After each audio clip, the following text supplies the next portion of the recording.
देखिए अभी हम देखने जा रहे हैं एनसीईआरटी का क्वेश्चन नंबर 28 है ना। तो ये 3 पार्ट्स में क्वेश्चन डिवाइडेड है। फर्स्ट पार्ट हमें दे रखा है अ कंडक्टर ए, ये आपका एक कंडक्टर ए है with a cavity as in shown in figure, और इस कंडक्टर के अंदर कैविटी है, ये खाली जगह बनी है यहाँ नहीं है ना। ये इस कंडक्टर की क्या है, कैविटी है, यहाँ कुछ भी नहीं है, मटेरियल सिर्फ यहाँ इस पोर्शन में मटेरियल है और ये खाली जगह आपकी है। इस गिवन अ चार्ज क्यू, तो इस कंडक्टर को आपने कितना चार्ज दे दिया, क्यू चार्ज दे दिया। कह रहा है so that the entire charge must appear on the outer surface of the conductor. तो हमें प्रूफ करना है कि जो भी चार्ज हम इस कंडक्टर को देंगे वो सारा का सारा चार्ज इस कंडक्टर की सरफेस पे पहुंच जाएगा, है ना। हमारे पास देखिए क्या दिया था, हमारे पास एक कंडक्टर दिया है ए और उस कंडक्टर के अंदर एक कैविटी बना रखी है। अब वो कह रहा है इस कंडक्टर को चार्ज सप्लाई करना है, तो उसने ये नहीं बोला कैविटी में देना है, कंडक्टर को चार्ज सप्लाई करना, चाहे आप यहाँ पे कहीं पे भी सप्लाई करिए, यहाँ नहीं सप्लाई करना, बस इस पे कहीं पे भी सप्लाई करिए। तो हमें ये प्रूफ करके दिखाना है कि जो भी चार्ज हम इस कंडक्टर को सप्लाई करेंगे वो चार्ज इसके सरफेस पे पहुंच जाएगा। तो देखिए हम इसे कैसे प्रूफ करेंगे। आपको पता है, आपको चार्ज का अमाउंट गिवन है कि कंडक्टर को कितना चार्ज आपने दिया है, और कंडक्टर के अंदर इलेक्ट्रिक फील्ड कितना होता है, वो जीरो होता है। किसी भी कंडक्टर के अंदर, सरफेस पे नहीं बात हम कर रहे हैं, किसी भी कंडक्टर के अंदर की बात कर रहे हैं। तो किसी भी कंडक्टर के अंदर इलेक्ट्रिक फील्ड जीरो होता है, ये हमें पता है। और इस कंडक्टर को कितना चार्ज हमें दिया है वो भी हमें पता है। तो चार्ज और इलेक्ट्रिक फील्ड आपस में यहाँ पे एक तरीके से गिवन है कि कंडक्टर के अंदर इलेक्ट्रिक फील्ड हमें पता है जीरो है, और इस कंडक्टर को चार्ज कितना गिवन है, क्यू गिवन है। तो इलेक्ट्रिक फील्ड और चार्ज को रिलेट करने वाला जो फॉर्मूला है वो हमारे पास इलेक्ट्रोस्टैटिक्स के अंदर कौन है, गॉस लॉ। Gauss law. तो हम गॉस लॉ के हेल्प के बेस पे इस बात को प्रूफ करने जाएंगे। क्यों, क्योंकि हमें यहाँ पे ई की नॉलेज है कि कंडक्टर के अंदर ई कितना होता है, और चार्ज कितना कंडक्टर को गिवन है वो हमें उसकी नॉलेज है। तो गॉस लॉ हम अप्लाई करेंगे, क्योंकि गॉस लॉ इन दोनों को चीज़ों को क्या करता है, इलेक्ट्रिक फील्ड को चार्ज के साथ क्या करता है, लिंक करता है। तो गॉस लॉ का यूज़ करके हम इस बात को प्रूफ करेंगे कि जो भी चार्ज हम इस कंडक्टिंग बॉडी को देंगे यहाँ पे कहीं पे भी सरफेस पे, ये कंडक्टिंग बॉडी को, तो वो चार्ज उस कंडक्टिंग बॉडी की सरफेस पे पहुंच जाएगा। तो हमें इसे गॉस लॉ से प्रूफ करना है।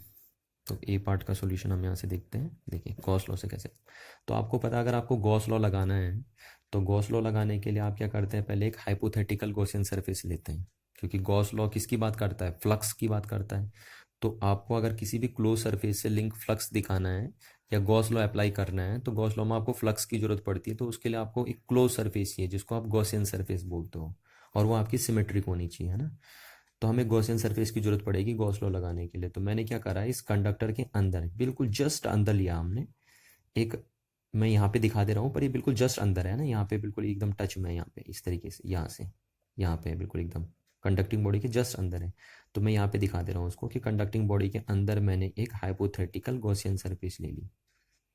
ये गॉस लॉ अप्लाई करने के लिए यहाँ पे एक हमने हाइपोथेटिकल गॉसियन सरफेस ले ली, स्फेरिकल हाइपोथेटिकल गॉसियन सरफेस ही ले ली, स्फेरिकल शेप की है। क्यों मैंने स्फेरिकल शेप की ली, क्योंकि गॉस लॉ अप्लाई करने के लिए आपको पता है आपकी जो गॉसियन सरफेस होती है आप उसे सिमेट्रिक शेप का लेते हो, ताकि आप सरफेस इंटीग्रेशन इजीली कर पाओ। अदरवाइज आपकी गॉस लॉ एप्लीकेबल होगी पर वो यूज़फुल नहीं हो पाएगी, क्योंकि आप सरफेस इंटीग्रेशन सॉल्व नहीं कर पाएंगे फिर। तो मैंने इस कंडक्टर के अंदर एक गॉसियन सरफेस क्या कर दी, कंसीडर कर दी, हाइपोथेटिकल गॉसियन सरफेस कंसीडर कर दी जो हमारी स्फेरिकल शेप की है।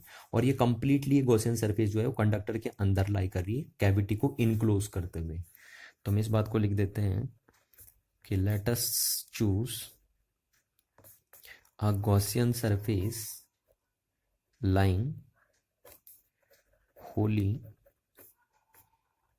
Inside the conductor. कंडक्टर के अंदर लाई कर रहा है पूरे की तरीके से, कंडक्टिंग बॉडी को टच नहीं करेगा बिल्कुल भी, है ना, कंडक्टिंग बॉडी के जस्ट अंदर लाई कर रहा है। तो let us choose a Gaussian surface lying Holi inside a conductor and, और कैविटी को इनक्लोज करते हुए चल रहा है, एंड एनक्लोजिंग द कैविटी, जैसा आपको फिगर में दिख ही रहा है। तो अब हम लगाते हैं इसमें गॉस लॉ। तो गॉस लॉ क्या कहता है कि जो टोटल इलेक्ट्रिक फ्लक्स होता है, टोटल इलेक्ट्रिक फ्लक्स हम ऐसे लिखते हैं, ये लिखा हमने टोटल इलेक्ट्रिक फ्लक्स। तो जो टोटल इलेक्ट्रिक फ्लक्स पास होगा इस गॉसियन सरफेस से, वो किसके इक्विवेलेंट होगा, 1/ε0 times of the total charge enclose by Gaussian surface. किस गॉसियन सरफेस ने टोटल कितना चार्ज क्या किया है, इनक्लोज किया है। यही होता हमारा Gauss theorem. The total electric flux passes through a Gaussian surface is equal to 1/ε0 times of the total charge enclose by Gaussian surface. और हमने एप्सिलॉन नॉट क्यों लिखा, क्योंकि जो गॉसियन सरफेस रखी है वैक्यूम में रखी है ना। अगर कोई मीडियम होता है तो हम यहाँ पे फिर मीडियम की परमिटिविटी लिखते हैं। तो इतना हो गया हमारे पास। अब हमें पता है since we know electric field, क्योंकि गॉसियन सरफेस देखिए कहाँ पड़ रही है, कंडक्टर के अंदर लाई कर रही है ना। टोटल मिला के गॉसियन सरफेस कहाँ है, कंडक्टर के अंदर लाई कर रही है। तो यहाँ पे हमें पता है कि क्योंकि since electric field inside the conducting body कितना होता है, कंडक्टिंग बॉडी के अंदर इलेक्ट्रिक फील्ड कितना होता है, 0 होता है। तो इस कंडक्टिंग बॉडी के अंदर इलेक्ट्रिक फील्ड क्योंकि 0 होता है, हमें पता है कंडक्टिंग बॉडी के अंदर इलेक्ट्रिक फील्ड 0 होता है। तो यहाँ से हम बोल सकते हैं कि ई अगर 0 हो गया तो यहाँ पे हमने 0 पुट कर दिया और ये Q in upon epsilon not. अब देखिए यहाँ से हम क्या बोल सकते हैं, यहाँ से हम देयरफॉर बोल सकते हैं कि क्यू इन कितना हो गया, 0 हो गया। क्यू इन 0 होने का मतलब है, क्यू इन 0 होने का मतलब है कि इस गॉसियन सरफेस के अंदर कोई भी चार्ज क्या नहीं कर रहा, लाई नहीं कर रहा। इस गॉसियन सरफेस के अंदर कोई भी चार्ज लाई नहीं कर रहा, क्योंकि क्यू इन क्या है, charge enclose by Gaussian surface. तो गॉसियन सरफेस के अंदर कोई भी चार्ज लाई नहीं कर रहा। क्यों, क्योंकि देखिए इस गॉसियन सरफेस के अंदर इलेक्ट्रिक फील्ड, ये गॉसियन सरफेस क्या है, कहाँ पे लिया हमने, कंडक्टर के अंदर लिए। और कंडक्टर के अंदर हमें पता है कंडक्टर के अंदर कहीं पे भी इलेक्ट्रिक फील्ड क्या होता है, 0 होता है। तो ये गॉसियन सरफेस कंप्लीटली कंडक्टर के अंदर थी, कंडक्टर को बिल्कुल टच नहीं कर रही है गॉसियन सरफेस। तो कंडक्टर के अंदर इलेक्ट्रिक फील्ड 0 होता है। सरफेस पे बात नहीं कर रहे हम, इनसाइड कर रहे हैं बात, है ना। और ये गॉसियन सरफेस कंप्लीटली इनसाइड है, तो वहाँ इलेक्ट्रिक फील्ड 0 हुआ। वहाँ इलेक्ट्रिक फील्ड 0 से हम बोलेंगे कि इलेक्ट्रिक फील्ड अगर 0 हो गया तो हम गॉस लॉ से बोल सकते हैं कि इस गॉसियन सरफेस के अंदर टोटल कितना चार्ज लाई कर रहा है, 0 चार्ज लाई कर रहा है। तो अगर गॉसियन सरफेस के अंदर 0 चार्ज लाई कर रहा है तो इसका मतलब जो भी चार्ज हमने इस कंडक्टिंग बॉडी को दिया है ना, वो सारा का सारा चार्ज इस गॉसियन सरफेस के बाहर ही कहीं लाई करता होगा। तो बाहर कहाँ लाई करेगा वो, क्योंकि वो जस्ट लाई करेगा सरफेस पे, क्योंकि मैंने आपसे कहा था कि जो गॉसियन सरफेस है जस्ट इनसाइड द क्या लेनी है हमें, just inside the conducting body लेनी है। तो जब इस गॉसियन सरफेस के अंदर ये चार्ज लाई नहीं कर सकता, क्योंकि वहाँ चार्ज कितना आ रहा है, 0 आ रहा है, तो इसका मतलब वो कहाँ लाई करेगा, फिर सरफेस पे लाई करेगा। तो इससे हम बोल सकते हैं कि जो भी चार्ज हम कंडक्टिंग बॉडी को देंगे वो कहाँ लाई करेगा, वो कंडक्टर की सरफेस पे लाई करेगा। तो यहाँ से हम बोल सकते हैं therefore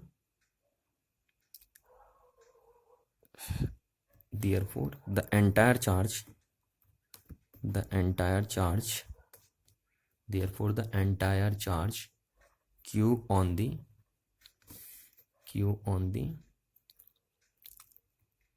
conductor must appear on the surface of conducting body। कि कंडक्टिंग बॉडी की कहाँ पे दिखाई देगा, वो आपको सरफेस पे दिखाई देगा। तो ये आपको ध्यान रखना है। अगेन मैं आपको रिपीट कर दे रहा हूँ, हमें क्या निकालना था, हमें निकालना था कि अगर हम इस कंडक्टिंग बॉडी को चार्ज सप्लाई कर देते हैं तो वो चार्ज सारा का सारा इस कंडक्टिंग बॉडी के सरफेस पे चले जाता है। तो इसको हमने गॉस लॉ की हेल्प के बेस पे सॉल्व किया। और हमने गॉस लॉ इसलिए लगाया था यहाँ पे क्योंकि कंडक्टर के अंदर इलेक्ट्रिक फील्ड कितना होता है उसकी नॉलेज हमें है, और इस कंडक्टर को कितना चार्ज हमने सप्लाई किया उसकी नॉलेज भी हमें है। तो गॉस लॉ इलेक्ट्रिक फील्ड और चार्ज को लिंक करता है, इसलिए हमने गॉस लॉ लिया। तो हमने क्या किया, इस कंडक्टर की जस्ट इनसाइड कह रहा हूँ मैं, ये गॉसियन सरफेस क्या है, जस्ट इनसाइड है, बिल्कुल टच में भी नहीं है और जस्ट इनसाइड है। एक गॉसियन सरफेस ड्रॉ कर दी इस कैविटी को इनक्लोज करते हुए।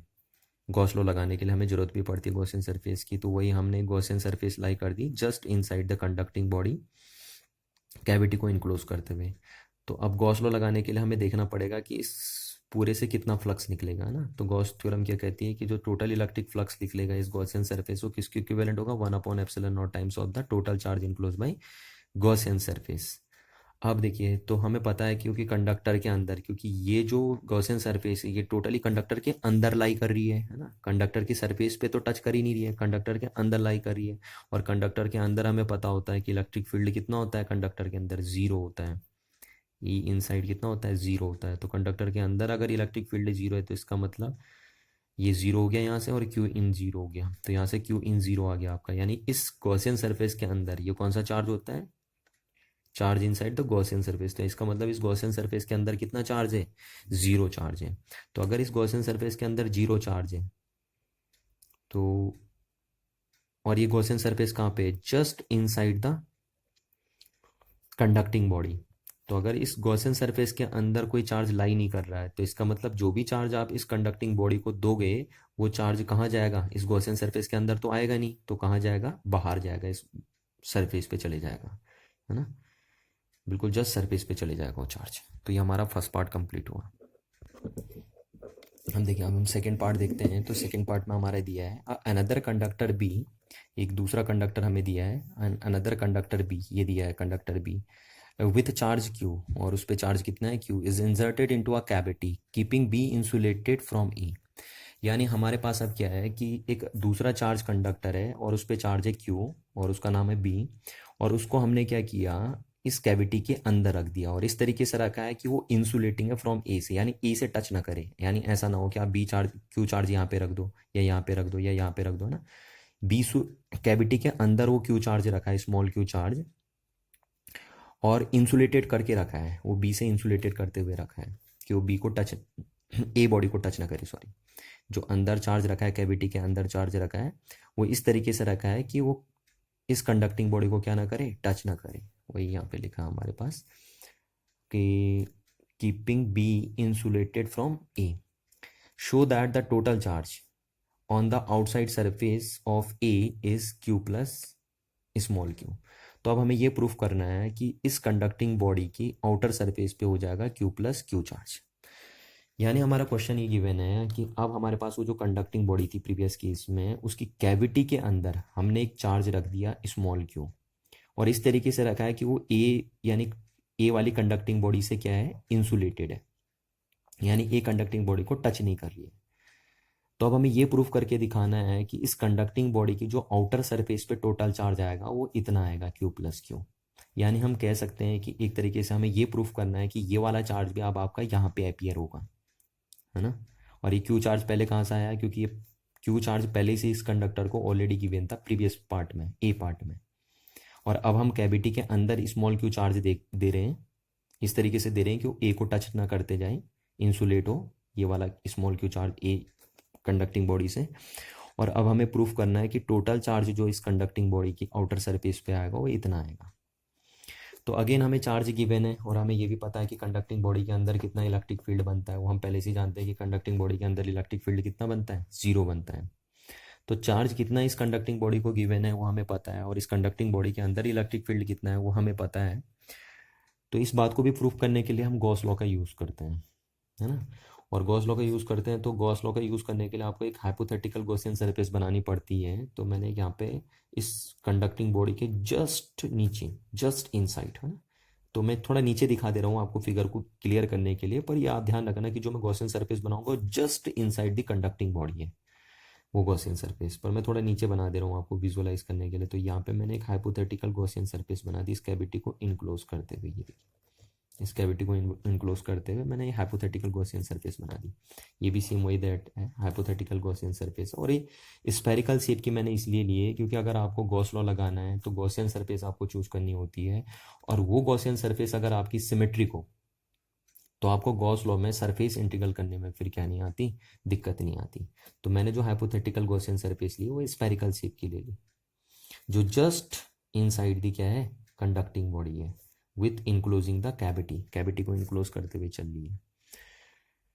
तो अब हम देखते हैं यहाँ पे भी हम गॉस लॉ अप्लाई करते हैं। तो बी पार्ट अगर हम देखते हैं क्वेश्चन का, तो अब हम बोलेंगे कि अकॉर्डिंग, अगर हम यहाँ पे गॉस लॉ अप्लाई करेंगे तो according to Gauss law, Gauss law क्या कहता है, गॉस लॉ कि जो टोटल इलेक्ट्रिक फ्लक्स पास होगा इस गॉसियन सरफेस से, total electric flux passes through this Gaussian surface, ये लिखते हैं हम फ्लक्स को ना, total electric flux passes through this Gaussian surface, वो 1/ε0 टाइम्स होगा of the total charge enclose by this Gaussian surface, total charge enclose by this Gaussian surface. तो अब देखिए, सिंस हम जानते हैं कि जो इलेक्ट्रिक फील्ड इनसाइड होता है, क्योंकि ये गॉसियन सरफेस कहाँ लाई कर रही है, Gaussian surface completely inside the conducting body lie कर रही है ना, ये कंडक्टिंग बॉडी को टच नहीं कर देगी, कंडक्टिंग बॉडी के अंदर है ये। तो हम बोलेंगे since inside the electric field of a conducting body कितना है, inside of the conducting body कितनी है, जीरो है। तो कंडक्टिंग बॉडी के अंदर इलेक्ट्रिक फील्ड ज़ीरो होता है, तो यहाँ से हम बोल सकते हैं क्योंकि ई ज़ीरो हो गया, तो ई ज़ीरो होने से क्या होगा, Q in upon epsilon not कितना हो जाएगा, ज़ीरो हो जाएगा। तो यहाँ से हम बोल सकते हैं कि क्यू इन कितना हो गया, ज़ीरो हो गया। और क्यू इन क्या है, total charge inside a conducting body. तो total charge inside a conducting body हमारी कितनी आ गई, ज़ीरो आ गई। यानी इस गॉसियन सरफेस के अंदर कोई चार्ज क्या नहीं कर रहा, इस गॉसियन सरफेस के अंदर कोई भी चार्ज लाई नहीं कर रहा है। इस गॉसियन सरफेस के अंदर कोई भी चार्ज क्या नहीं कर रहा, हमारा लाई नहीं कर रहा है।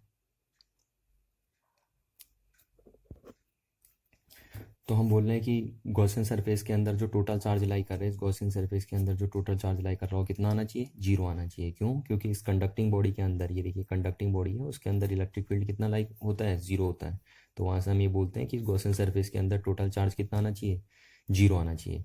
बट यहाँ पे तो जीरो है ही नहीं, क्योंकि आपको दिख रहा है कि गॉसियन सरफेस के अंदर कितना चार्ज रखा आपने, क्यू चार्ज रखा है, स्मॉल क्यू चार्ज। और यहाँ से हम बोल रहे हैं कि इस गॉसियन सरफेस के अंदर कितना चार्ज आना चाहिए, टोटल चार्ज जीरो होना चाहिए। तो आपको ये एक बार पहली बात पता होनी चाहिए कि ये क्या है, total charge inside the Gaussian surface होता है ना, total charge inside the Gaussian surface.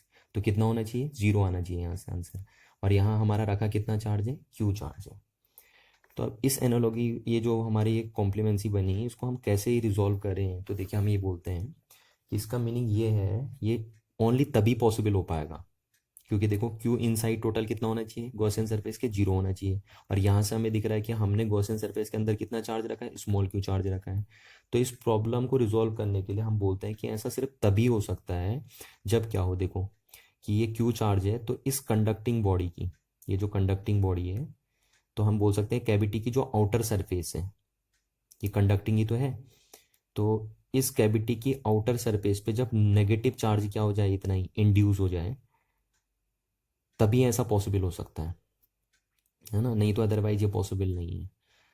तो ये अगर देखो हम बोलेंगे कि इस कंडक्टिंग बॉडी की, ये जो मतलब आपकी कैविटी बनी, इसके आउटर सरफेस पे अगर नेगेटिव चार्ज डेवलप हो जाए, इतना ही नेगेटिव चार्ज इंड्यूस हो जाता है ड्यू टू दिस चार्ज, तो टोटल चार्ज इस गॉसियन सरफेस के अंदर कितना आ जाता है, जीरो आ जाता है। तो ये समझाने के लिए हम ऐसे बोल सकते हैं कि टोटल चार्ज अगर गॉसियन सरफेस के अंदर जीरो आ रहा है, तो ऐसा तभी पॉसिबल है जब इस कैविटी की आउटर सरफेस, ये कैविटी की सरफेस पे क्या बनेगा, नेगेटिव चार्ज डेवलप हो जाएगा इस कंडक्टर की, है ना, इतना ही इंड्यूस हो गया charge.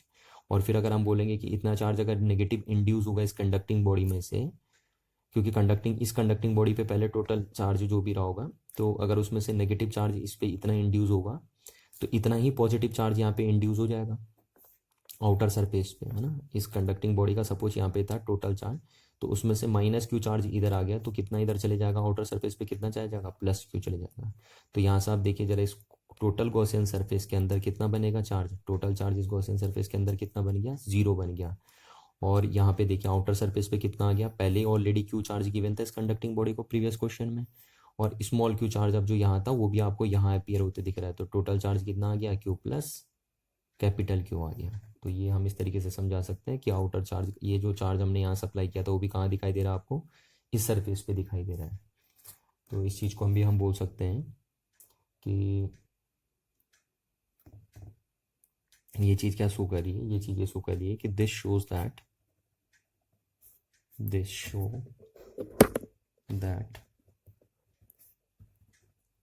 the net charge enclosed by Gaussian surface is कितना है, जीरो, है ना। और ये तभी पॉसिबल हो पाएगा क्योंकि यहाँ तो देखिए हम बोल रहे हैं कि गॉसियन सरफेस के अंदर टोटल चार्ज जीरो होना चाहिए, और वहाँ कितना चार्ज रखा हमने, क्यू चार्ज रखा है। तो ये सिर्फ तभी पॉसिबल है जब इस कैविटी की सरफेस पे कितना चार्ज डेवलप हो जाए, इंडक्शन के थ्रू नेगेटिव, इतना ही नेगेटिव चार्ज डेवलप हो जाए, ये तभी पॉसिबल है। और ये नेगेटिव चार्ज यहाँ डेवलप होने की वजह से इसकी आउटर सरफेस पे कितना चार्ज डेवलप होगा, प्लस क्यू चार्ज डेवलप होगा, क्योंकि इस कंडक्टिंग बॉडी का अगर माइनस क्यू चार्ज इधर आ गया तो प्लस क्यू चार्ज इसका इधर चले जाएगा, तो आउटर सरफेस पे हो गया ये चार्ज। तो हम बोलते हैं now this is only possible if plus Q charge induce a charge minus q inside the surface of the cavity and this will increase charge on the surface of conductor by plus q, hence total charge जो बनेगा, total charge on the outside surface of the conductor in this case will be q plus small q। तो इतना charge बन जाएगा conducting body की outer surface पे। तो ये हमारा पार्ट बी कंप्लीट हुआ। अब इसमें पार्ट सी का क्वेश्चन दिया था, sensitive instrument is to be shielded from the strong electric field in its environment suggest a possibility. देखिए अब हमें पता है, देखिए कि कोई भी कंडक्टिंग बॉडी अगर है और उसके अंदर एक कैविटी बना दी हमने ना, इस तरीके से कैविटी बना दी, तो किसी भी कंडक्टिंग बॉडी के अंदर इलेक्ट्रिक फील्ड कितना होता है, ज़ीरो होता है। अगर हम जैसे यहाँ कैविटी के अंदर यहाँ पे देखेंगे तो यहाँ पे इलेक्ट्रिक फील्ड कितना होगा, ज़ीरो होगा। तो अगर हम किसी भी सेंसिटिव बॉडी को यानी किसी भी ऐसी बॉडी को जो किसी एक्सटर्नल इलेक्ट्रिक फील्ड से इन्फ्लुएंस होती हो, जैसे हमारी बॉडी हो गई या हमारा फ़ोन हो गया, टीवी हो गई, कोई भी एक ऐसी बॉडी या कोई भी एक ऐसा इंस्ट्रूमेंट जो एक्सटर्नल इलेक्ट्रिक फील्ड से अफेक्ट होता हो, है ना, तो उसको अगर हम यहाँ रख देंगे तो उस पर एक्सटर्नल इलेक्ट्रिक फील्ड का कोई भी फर्क नहीं पड़ेगा, क्योंकि इस कंडक्टिंग बॉडी के अंदर इलेक्ट्रिक फील्ड कितना है, ज़ीरो है। तो अगर हम उस सेंसिटिव इंस्ट्रूमेंट को जो एक्सटर्नल इलेक्ट्रिक फील्ड से अफेक्ट होता है उसको अगर हम यहाँ रख देंगे तो उस पर कोई भी एक्सटर्नल इलेक्ट्रिक फील्ड का फ़र्क नहीं पड़ेगा।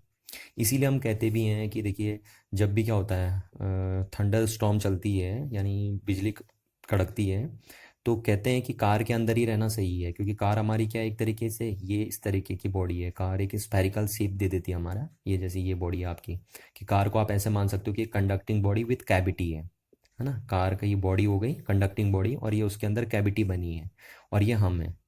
तो अगर हम इसके अंदर रहते हैं तो क्योंकि यहाँ कितना नेट इलेक्ट्रिक फील्ड रहता है, यहाँ नेट इलेक्ट्रिक फील्ड रहता है ज़ीरो। तो अगर बाहर से कोई ये थंडर स्टॉर्म का इलेक्ट्रिक फील्ड आया है ना, यानी एक्सटर्नल इलेक्ट्रिक फील्ड किस फॉर्म में आ रहा है, यहाँ पे थंडर स्टॉर्म के फॉर्म में आ रहा है, तो ये हमको इस थंडर स्टॉर्म से प्रोटेक्ट करती है बॉडी, ये कंडक्टिंग बॉडी हमें इस थंडर स्टॉर्म से क्या करती है, प्रोटेक्ट करती है। तो कभी भी अगर आप एक कंडक्टिंग बॉडी जिसके अंदर एक कैविटी बनी हुई हो, उसके अंदर अगर एक सेंसिटिव इंस्ट्रूमेंट का रख दो तो उस पर एक्सटर्नल इलेक्ट्रिक फील्ड का कोई भी फ़र्क नहीं पड़ता, है ना, एक्सटर्नल इलेक्ट्रिक फील्ड उस पर कोई भी फ़र्क नहीं पड़ता। तो इसीलिए कहते हैं कि जब थंडर स्टॉर्म चल रही हो तो अगर आप कार में बैठे हैं तो कार के अंदर ही रहिए। तो इस तरीके से अगर हम अपने को ये माने हैं तो हम, और ये इसको कार माने हैं और एक कार के अंदर कैविटी बनी हुई है, तो ये कार की बॉडी हो गई और कार के अंदर कैविटी बनी और हम यहाँ बैठे हैं, तो ये एक्सटर्नल इलेक्ट्रिक फील्ड यानी जो थंडर स्टॉर्म के थ्रू एक्सटर्नल इलेक्ट्रिक फील्ड हम तक पहुँच नहीं पाएगा और हम सेफ रहेंगे। पर ध्यान रखना आपको कंडक्टिंग बॉडी यानी कार के साथ बॉडी को टच नहीं करना अपनी, है ना, अगर आप टच कर देंगे तो फिर कोई फ़ायदा नहीं है, आपको इस तरीके से रहना है यहाँ पे। तो हम कहते हैं कि इसी चीज़ को हम बोलते हैं कि हम क्या हो गए, हम इलेक्ट्रोस्टैटिक शील्डिंग में आ गए, है ना, हमने इलेक्ट्रोस्टैटिक शील्डिंग कर दी है। यानी किसी भी चीज़ को, किसी भी सेंसिटिव इंस्ट्रूमेंट को जो इलेक्ट्रिक फील्ड से अफेक्ट होता हो, अगर हम उसे एक्सटर्नल इलेक्ट्रिक फील्ड से प्रोटेक्ट कर देते हैं, कोई भी सेंसिटिव इंस्ट्रूमेंट को अगर हम एक्सटर्नल इलेक्ट्रिक फील्ड से प्रोटेक्ट कर देते हैं, तो इसी प्रोटेक्ट करने की प्रोसेस को बोलते हैं इलेक्ट्रोस्टैटिक शील्डिंग करना। तो हमने इसको इलेक्ट्रोस्टैटिक शील्ड कर दिया है, यानी अब इस इंस्ट्रूमेंट पे एक्सटर्नल इलेक्ट्रिक फील्ड का कोई भी फर्क नहीं पड़ेगा और ये चीज़ यहाँ क्या रहेगी, एक्सटर्नल इलेक्ट्रिक फील्ड से शेप रहेगी, इस पर कोई भी फर्क यहाँ पे नहीं पड़ने वाला एक्सटर्नल इलेक्ट्रिक फील्ड का। तो वही हमसे यहाँ पे पूछ रहा है क्या sensitive instrument is to be shielded from the strong electric field in its environment suggest a possible way. तो हम बोलेंगे हम उस सेंसिटिव इंस्ट्रूमेंट को एक मेटालिक शेल के अंदर, है ना, मेटालिक शेल मतलब conducting body with a cavity, metallic shell हम किसे बोलेंगे, conducting body with a cavity, उसके अंदर क्या कर देंगे, फिट कर देंगे या उससे कवर कर देंगे। तो सी पार्ट का आंसर हम यहाँ से ये बोल सकते हैं कि the instrument should be enclosed in a metallic shell show that the effect of external electric field is cancel out, है ना, इस पे एक्सटर्नल इलेक्ट्रिक फील्ड का कोई भी फर्क ना पड़े, इस तरीके से आप बोल देते हैं। तो ये हमारा ये हो गया, इसी को हम बोल देते हैं इलेक्ट्रोस्टैटिक शील्डिंग कर देना।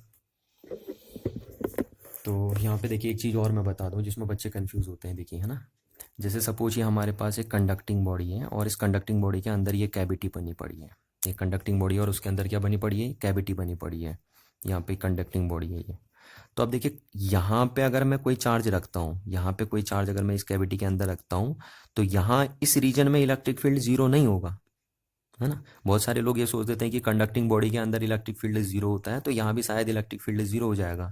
तो यहाँ देखिए यहाँ पे इलेक्ट्रिक फील्ड जीरो नहीं होगा, यहाँ इलेक्ट्रिक फील्ड रहेगा, क्योंकि यहाँ ये चार्ज बॉडी है तो यहाँ तो इलेक्ट्रिक फील्ड रहेगा। पर अगर हम यहाँ देखें, यहाँ देखिए, यहाँ यहाँ यहाँ यहाँ यहाँ यहाँ पे, है ना, इस कंडक्टिंग बॉडी के अंदर कहीं पे भी देखें यहाँ पे, तो वहाँ इलेक्ट्रिक फील्ड जीरो होगा, वहाँ इलेक्ट्रिक फील्ड जीरो होगा, यहाँ पे इलेक्ट्रिक फील्ड जीरो नहीं होगा, यहाँ पे तो इलेक्ट्रिक फील्ड रहेगा।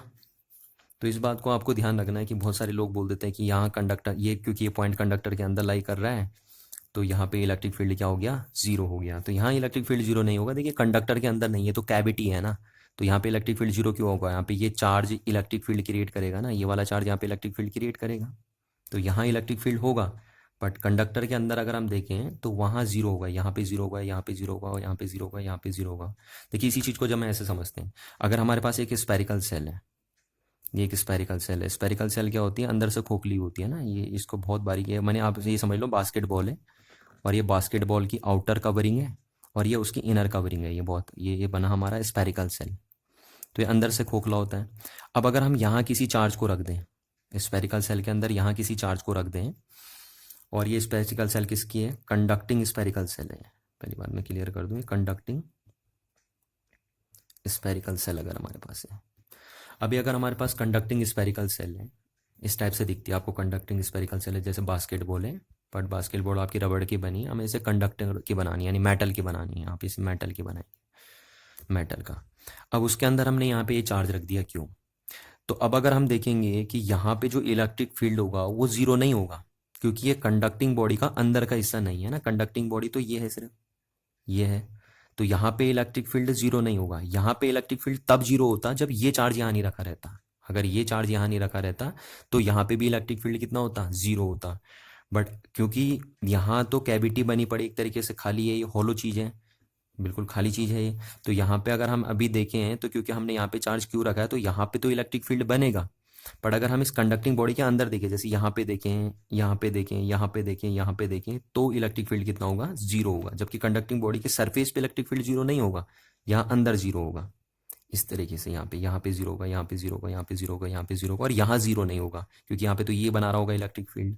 पर ध्यान रखना, अगर ये चार्ज यहाँ नहीं रखा है तब यहाँ पे भी इलेक्ट्रिक फील्ड कितना होगा, कंडक्टिंग बॉडी के अंदर जीरो होगा ना, तो यहाँ पे तब इलेक्ट्रिक फील्ड जीरो हो सकता है आपका।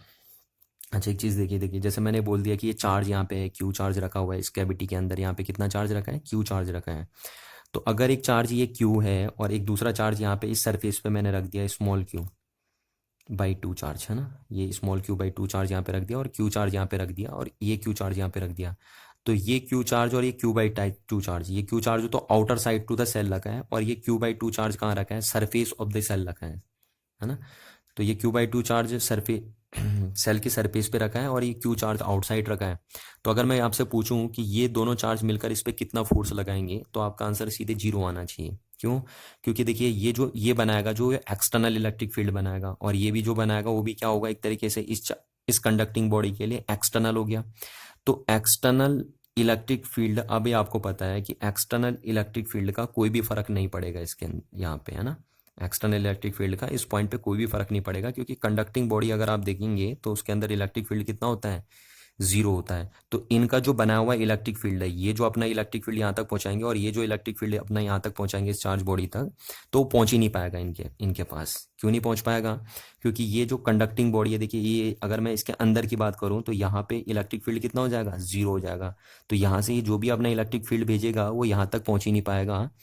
तो हम क्या कहेंगे कि इस रीजन में पूरे में इलेक्ट्रिक फील्ड क्या हो जाएगा, है ना? ये जो ये इनका इलेक्ट्रिक फील्ड यहाँ तक पहुँच ही नहीं पाएगा। तो यहाँ तक अगर इनका इलेक्ट्रिक फील्ड पहुँच नहीं पाएगा, और उसे किसने नहीं पहुँचने दिया? इस कंडक्टिंग बॉडी ने नहीं पहुँचने दिया, क्योंकि कंडक्टिंग बॉडी के अंदर इलेक्ट्रिक फील्ड जीरो होता है यहाँ पे।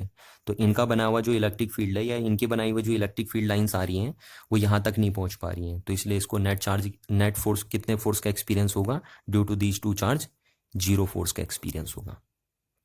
तो ये हम कहते हैं, इस बात को भी आपको ध्यान रखना है कि अगर एक स्पेरिकल कंडक्टिंग सेल के अंदर हम कोई चार्ज क्यू रख दें और उसकी एक आउटर साइड में चार्ज रख दें और उसकी एक सरफेस पे चार्ज रख दें, तो इन दोनों चार्ज के कारण इस पे जो नेट फोर्स लगेगा वो जीरो आएगा। और अगेन मैं कह रहा हूँ आपसे कि क्यों जीरो आया? क्योंकि इसका जो बना हुआ इलेक्ट्रिक फील्ड यहाँ तक पहुँचेगा और इसका जो बना हुआ इलेक्ट्रिक फील्ड यहाँ तक पहुँचेगा, उसको ये कंडक्टिंग बॉडी पहुँचने नहीं देगी। तो इसका यहाँ तक फील्ड नहीं पहुँच पाएगा, इसका यहाँ तक फील्ड नहीं पहुँच पाएगा। जब इनका फील्ड यहाँ तक नहीं पहुँच पाएगा तो ये फोर्स का एक्सपीरियंस कर ही नहीं पाएगा, क्योंकि इसको फोर्स का experience due to these two charges तभी होगा जब इनका बना हुआ फील्ड यहाँ तक पहुँचेगा। और उसको पहुँचने कौन नहीं दे रहा? ये कंडक्टिंग बॉडी नहीं पहुँचने दे रही है। देखिए ये कंडक्टिंग बॉडी, क्योंकि यहीं पे इलेक्ट्रिक फील्ड जीरो हो गया, है ना? तो आपको इस बात का ध्यान रखना है कि इसलिए इस पर नेट फोर्स कितना होगा? जीरो होगा। जबकि यहाँ इलेक्ट्रिक फील्ड जीरो नहीं होगा। देखिए यहाँ इलेक्ट्रिक फील्ड जीरो नहीं है। तो क्यों क्यों जीरो नहीं है यहाँ पे? क्योंकि यहाँ पे तो चार्ज रखा है ना?